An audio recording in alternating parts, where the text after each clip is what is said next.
And welcome back to Cavuto, Coast to Coast. The GOP looking even more closely now, the establishment at Ted Cruz, as two major Houston-based Jeb Bush donors have now turned to the senator, Pratte and Lachlan Markay, on if those big endorsements even matter at this point. You know, I got to say, Lachlan, it feels more and more like, I don't know, do you want Jeb's name associated with you at this point in the race?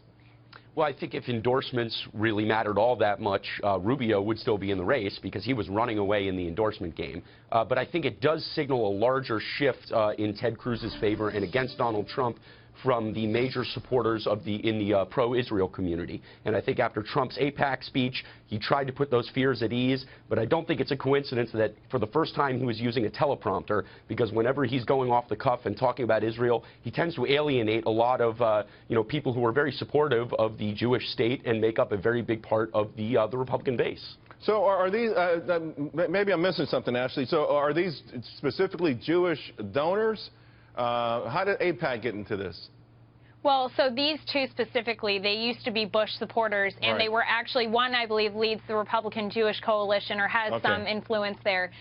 So that's how AIPAC comes into this. And it seems as though after the speeches on, I believe, last Monday, this is now kind of the key factor, is that speech and Ted Cruz being the one who can really help when it comes to his policies and his ideas as far as foreign policy and Israel. You know, but on another note, it seems as though these endorsements really do not matter, except for the fact that the Bush network will really lay the ground game for a contested convention, which is something that's being talked about, and that's where Cruz will benefit. Yeah, you know, I'm reading a story how Ted Cruz actually picked up more delegates in I think it's Louisiana. So, you know, this ground game thing and how to play the back end of this does matter if it gets to a contested convention. And I do want to say, Donald Trump did use a teleprompter, and I looked at the speech, and I think he felt like he went off when he went off after Obama, but that was the point during the speech that got the biggest applause. Now, I know AIPAC apologized or said they didn't like that, but Lachlan, that actually seemed to resonate more with the crowd than anything that was said that night.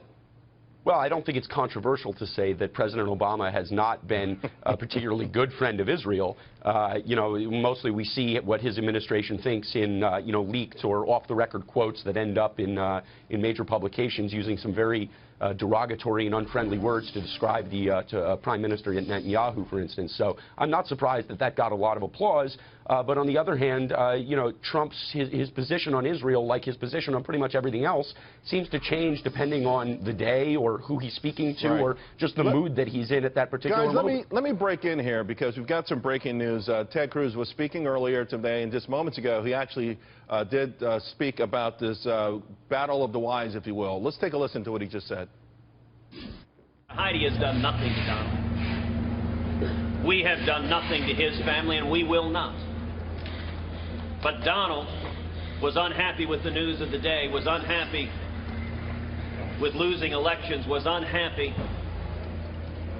with his dangerous ignorance of foreign policy being revealed on the world stage.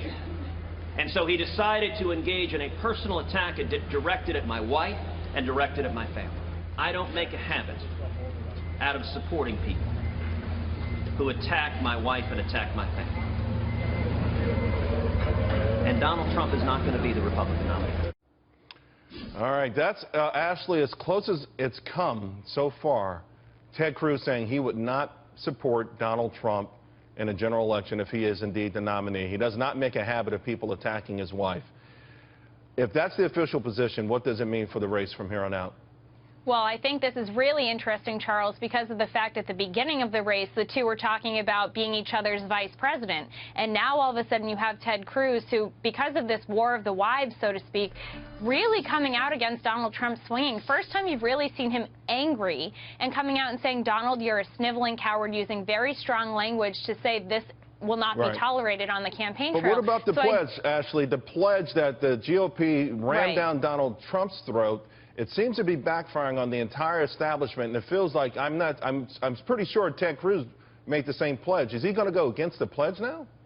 he did make that pledge, and then he also said in one of the final debates that he would support whoever the nominee is. So I do think as this gets more into the gutter, as he's describing, we're going to see a lot more of this from the candidates left in the race. We've seen Kasich come out and say, you know, this is a toxic environment he's creating. I'm not sure that he would come out and support Trump as well if he were the nominee, really leading to this idea of a contested convention where, again, Cruz would be the likely beneficiary if it does get that far. All right, guys, we got to leave it there. I got to tell you, this GOP disintegration is really amazing to watch and witness.